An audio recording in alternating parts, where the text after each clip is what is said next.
माढा तालुक्यातील अंजन गावात मिटलेला वाद पेटवण्याचं महापाप अभिजित पाटलांनी केलेलं आहे।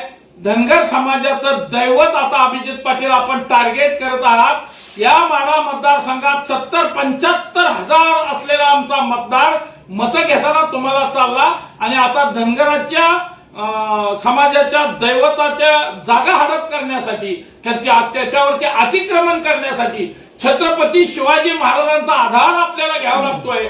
अभिजित पाटील प्रशासनानं मिटवलेला वाद आपण पेटवण्याचं काम करत आहात। यापुढे असा प्रकार घडल्यास आपण विधानसभेमध्ये मागणी करताय छत्रपतींच्या पुतळ्याला परवानगीची काय गरज आहे? शासकीय जागेमध्ये बसवाला।